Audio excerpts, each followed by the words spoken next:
Hello, I'm journalist and comedian James Mullinger. 6 years ago, I left London, England and moved to St. John, New Brunswick. Since then, my stand-up career has taken me to just about every town and city in Atlantic Canada, which, let's face it, has provided plenty of material. But I've also come to realise that this place is special and, crucially, underappreciated. So my wife Pam and I started a magazine, the Maritime Edit, to celebrate its natural beauty and the incredible spirit of the people here. But now, I'm embarking on a tour to meet some of Atlantic Canada's most interesting and dynamic people and chat with them about what drives and inspires them and hear what they love so much about this place that we're all so proud to call home. Today I'm heading to the tiny town of Bay Fortune on Prince Edward Island to meet Chef Michael and Chastity Smith. While Michael is a native of New York, he proudly identifies as being Canadian and was awarded the Order of Canada in 2019. He is also a top-selling cookbook author and the host of numerous cooking shows in more than 100 countries around the world. His wife Chastity, an accomplished interior decorator and musician, is also his business partner and, he won't mind me saying, the brains of the operation. This powerhouse couple combined their talents in culinary arts, design and customer service to rethink and transform Prince Edward Island's Inn at Bay Fortune. When they took over as proprietors, they established the inn as a 5-star destination, the only one of its kind on the island, with travellers flocking from across the globe to experience their nightly feast. Now I'm about to arrive at the inn to experience the feast myself. I'm James Mullinger, and this is Atlantic Edition.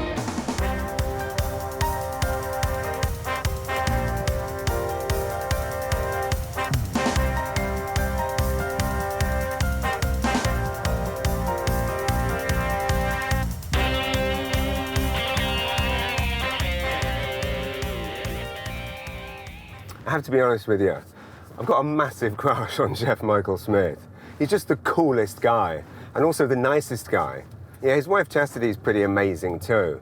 I'm just so excited to really learn about how they built their dream careers here, their love for Prince Edward Island, and obviously most crucially, the food. I don't think many people realise that everything they serve here is local. It's either grown on the farm at the inn or sourced from local farmers, local fishermen. Bottom line is, I just can't wait to see what's on the menu tonight.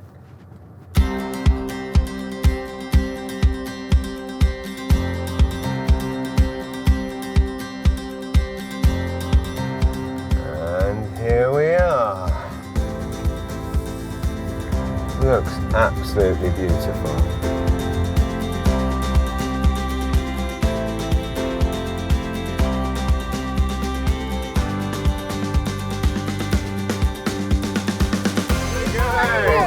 So good to see you. All the things, I know, right?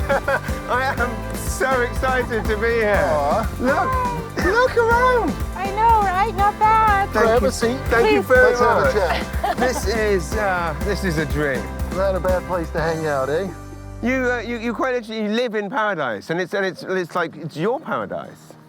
Yep, pretty lucky. Can you tell me about both of your first times visiting this place? I remember my first day here way back in the 90s.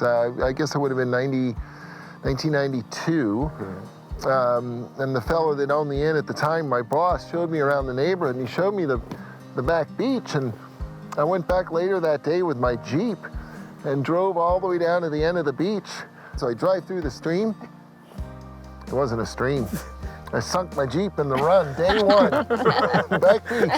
That's how I met Jackie, our farmer next door. He had to get his tractor out and come haul me out of the run. No way. You must have had New Yorker in PEI written all over your head. Yeah. What an introduction. Actually, you know what's funny? My first day, I don't think we ever connected the dots on this, but my first day, I had stayed over here at the house. You were gone on the trip, so I was leaving. And proceeded to get stuck in the driveway because of the ice. Because this was in January. This is the kind of place you get stuck once and stay forever. Stay Let's stay forever. forever. There's a running theme here. I like Yeah. it. And how did you both meet? Oh my God. What a story, eh? Oh, so long story short, my friend and I were out having a glass of wine. So she says to me, well, you never guess who's single. And I said, well, who? And she's like, Chef Michael Smith. So I found his email on the website and I just said, hey, I'm Chastity. I did your theme song 10 years ago for Chef at Home. Maybe I'll bump into you someday. And I swear to you that the next day I'm at the airport. No way. I literally bump into him. Like literally. You had no choice. Yeah. The universe decided this. Yeah. Figured we were going to collide. Yeah, because the universe also decided that you would end up here. Yeah. Did you think when you worked here that you would end up here and this would be where everything would happen? No, and this is my second time here as a chef. I grew up as a chef here 7 years in the 90s, and I never imagined then that I'd be back. Right. No, And certainly. whose idea was it? Were you the driving force behind?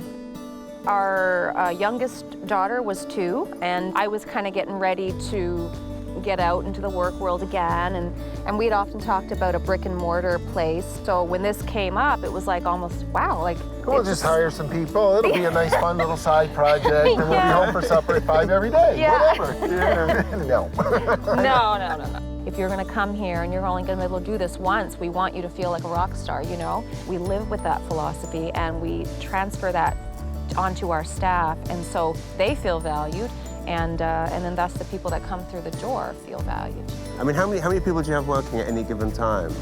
Well, a little less this year than last, but upwards of 75 people on the payroll. And this year, maybe 30, Well, yes, right. significant. But even this year, still that same underlying value that honestly, James, staff comes first. Yeah. I refuse to say that the guest comes first. The guest is often very wrong. Right.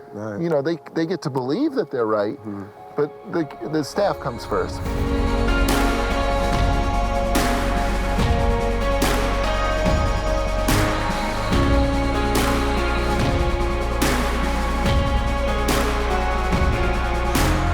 I'd love to get back to the genesis of the feast idea, and of course, I know for you both, it's always been about bringing people together. But how did you explain the feast concept to someone when you were first? And I'm sure, like most people starting something new in Atlantic Canada, everyone must have said you were crazy. That will never Absolutely, work. everybody God. thought it was nuts. We thought we were crazy. What do you mean? Yeah, it was a scary idea, that whole idea of bringing strangers together shoulder to shoulder at long tables, and it did work. I think we just stumbled onto a way of serving that reminds folks of our innate values, that we really do come together around food. We're at our best when we come together around the table. I mean, you know, cultures, even to this day, practice, you know, eating together communally. Right. And so it's natural. And I think that people are, at first, like you said, the New Yorkers maybe, they're a little like off-put, but then they come and they sit down and then they realize, oh, they're not gonna bite. Oh, well, that's nice.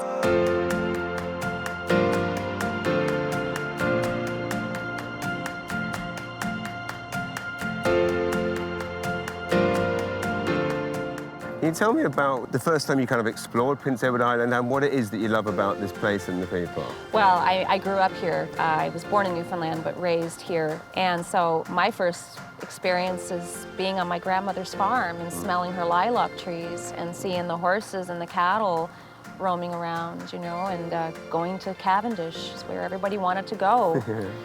They should have known that South Shore is warmer, but they didn't. When I moved here 30 years ago, James, I feel like I moved home. Right.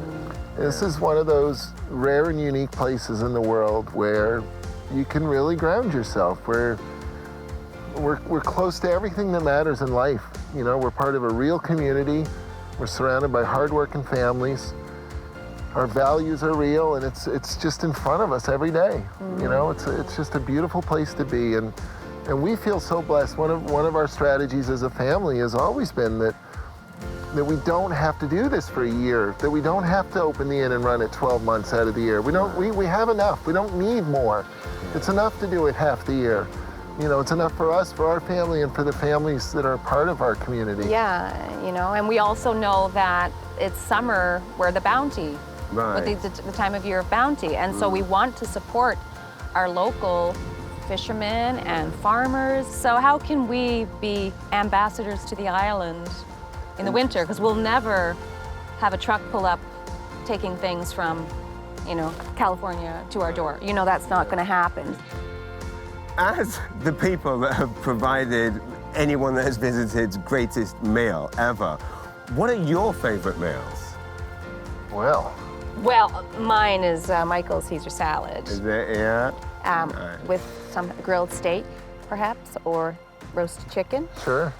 And Yeah. and mine is all of those. My favorite meals are always about who I share the meal with, and really less than what I'm eating, But frankly. but what's your Yeah, favorite but meal? really. Oh, I love really. getting a rip-roaring fire going and dropping down the coals and grilling steaks for everybody I know. Nice.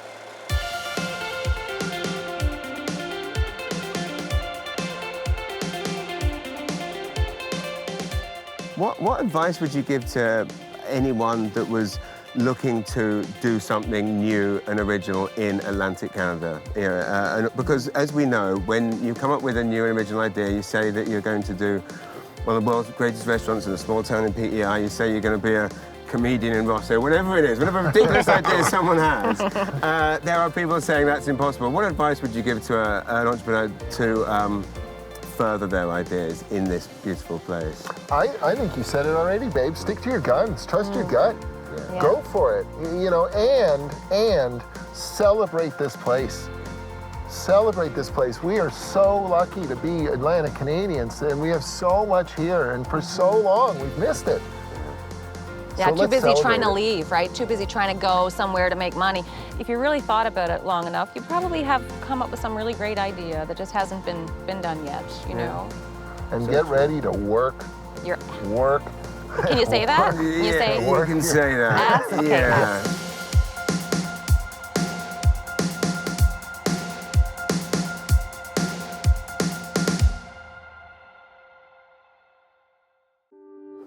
Everything is just so beautiful. It's Isn't just, it? Yeah, and it just smells amazing, feels amazing. It's an inspiring place to be a cook, James. Yes, I'm sure. That's why you really made is. it this way. It is. How do you decide what to grow here and? Well, there's a system. Yeah. And farmer Kevin Petrie, who leads the charge here on the farm, he's got a strong system of permanent, sustainable raised beds. That's what you see around us. And he keeps track of what he plants where and when, and he makes sure that he doesn't repeat things when he shouldn't. And it's one of those, you know, jigsaw puzzle things. Yeah. So I guess the real point is that it's deliberate. And I can tell you so many things about this farm. And every one of them I learned here myself. Right. You know, and that to me is just so amazing, so inspiring. And to share that with our guests and to share that with our team, like that's what we had hoped for. Because you would think after so many decades in the business that there was not much that you didn't know. Yeah. But do you find even now, like after all these years here, you're still learning stuff? Yeah. Today, It's yesterday? it's the best thing I've ever done. I'm surrounded with just amazing talent. Every one of them, it feels like they know so much more about cooking than I do. And I'm so good with that. You know, the methods have evolved, the techniques have charged forward. And our chef, I'm not the chef, you know, I'm the chef proprietor, Chef de Cuisine Chris Gibb. He gets it. What advice would you give to someone who is looking to introduce a bit of farm to table at home? I mean, I wanted to inspire my kids. I got a tomato tree, and deer ate all of them instantly. So what am I doing wrong? Well, yeah, we don't have deer on PEI. I think you're doing everything right, though, James. I think it's first and foremost about hands-on. Right. If you have any hope at getting your kids or yourself inspired, you've got to be hands-on. Right. You know, and I think very quickly you realize that it is about the people. It's about the connections. You know, I know as a cook, when I come to meet the people that create the ingredients I cook with, I find those stories very compelling. You know, it really sharpens my focus, makes me a better cook. Right. And I think, you know, for anyone who's trying to build that kind of momentum in their own life, in their own kitchen, you meet a farmer or two, it feels good, eh? Like you take some energy from that, and it can really drive and inspire you. Yeah, That would be it's my true. advice. Go meet some farmers.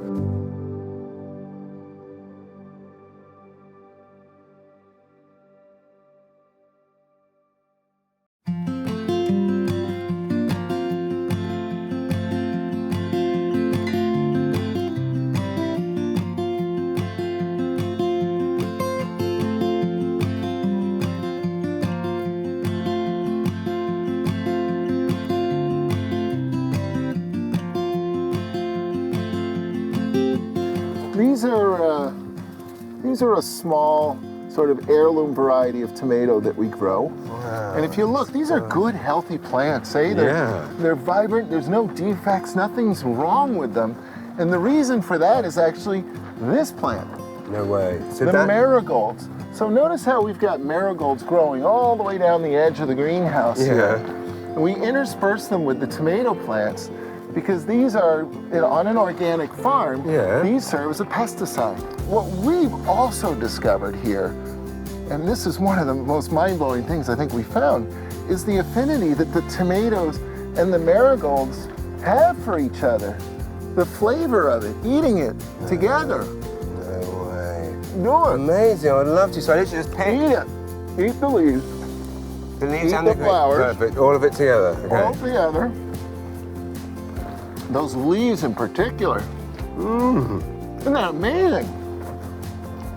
How did you figure this out? Well, Do you just start randomly eating things that are around things? That's what you do. That's exactly what we do. We can build a dish around that idea right there. Right.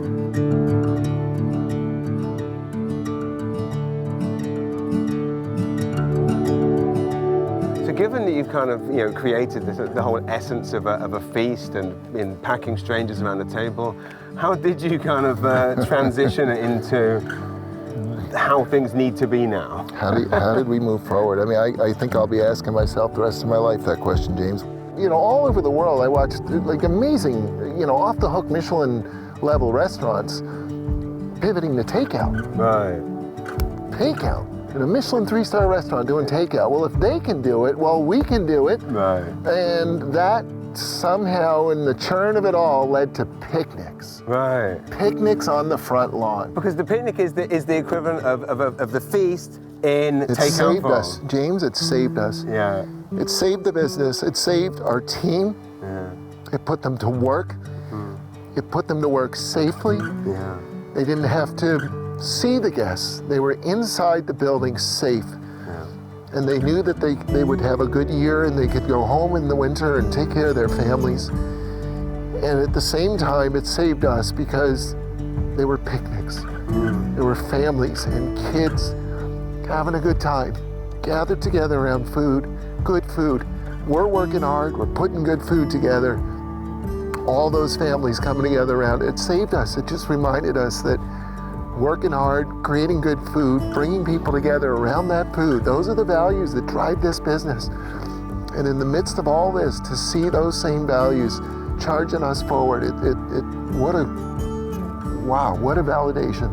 Yeah. Well, and one of those things where out Forgive of this, me, it's been one of those years, eh? I know. Well, it has. And Golly, the emotions are so close on all this stuff. Yeah. Well, we've all been feeling it. Along the way, it gradually began to dawn on us, like, holy cow, Atlantic Canada, wow. Yeah. Let's keep it.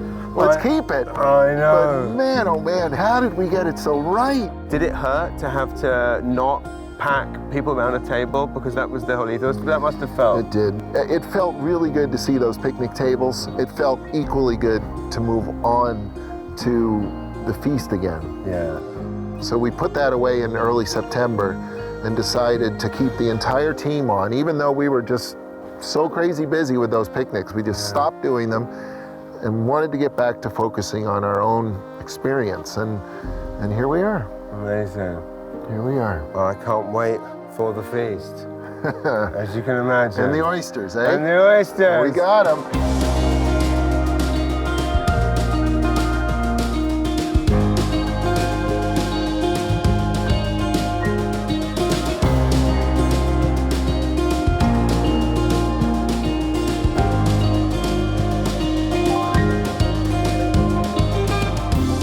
So much to be thankful for. So let's raise these glasses to all that we have to be thankful for. Thank you for coming. Cheers, everyone. Let's have a feast. Cheers, James. Cheers. You too, brother. Cheers. To Canada. To Chef Michael Smith.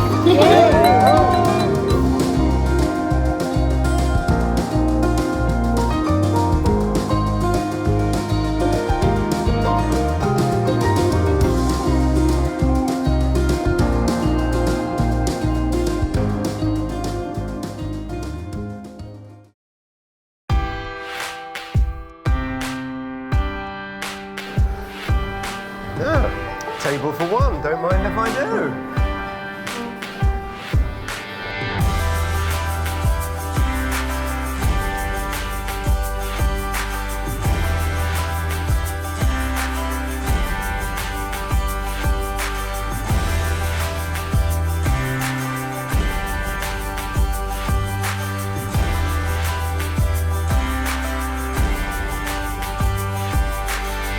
Hey, Brother, this how's is it amazing. going so far? Oh, spectacular. I mean, just everything I heard is true. Now, James, if you're gonna have dessert tonight, you gotta eat all those vegetables. Oh, I'm going to. See, I am literally embracing, I'm doing exactly what you said, and I'm embracing everything. I'm mixing it all up. Sure. I mean, what I love so much about seeing you in your element here with your team is you obviously still get a buzz out of these feasts every night. Oh, don't you? yeah, absolutely. You feel it? Oh, to be here leading the charge each and every night, to be surrounded by folks running circles around me, you know, Yeah. everybody charging ahead, everybody doing the same thing. And to do all of that for these guests, it's what we do, James. It's what charges us up, you know. I mean, some days are worse than others, of course, you know, but at heart, this is who and what we are, and this is what we do, and we love every minute of it. Right. And how do you stay inspired? Because that's what's so amazing. I mean, you do have that drive every day. The farm. The farm. It's the farm. Yeah. I mean, really, you know what it's like, eh? Like, in life, I'm old enough now, taught a few lessons, and you start to meet younger people that are fired up and charged up and enthusiastic about what they're doing. Yeah. That's what motivates me now. What do you think that you would like people to take away from this experience? Just that pure sensation of engaging with your food, with tasting it, with seeing how it's made and produced, and then tasting it. And maybe that closes a few circles and inspires a few thoughts and changes a few patterns. You know, that's what we're trying to do. Just for a brief moment, just get you to think about what you're eating and where it came from and how it got to you. That's what we do. Well, it certainly is, and I feel inspired. I feel inspired to devour this, but I also feel inspired to change how I grow and eat and live, and I can't thank you enough for It's our pleasure, everything you James. do. It really It's means always a a lot. pleasure, and all the Likewise. best. Thank All you the for best. sharing your world with us. No, thank you, Chef Michael Smith, and thank you to everyone for everything they do here. Cheers. Awesome. I'll drink to that, my friend. Cheers. Cheers. All right. Love you, my friend.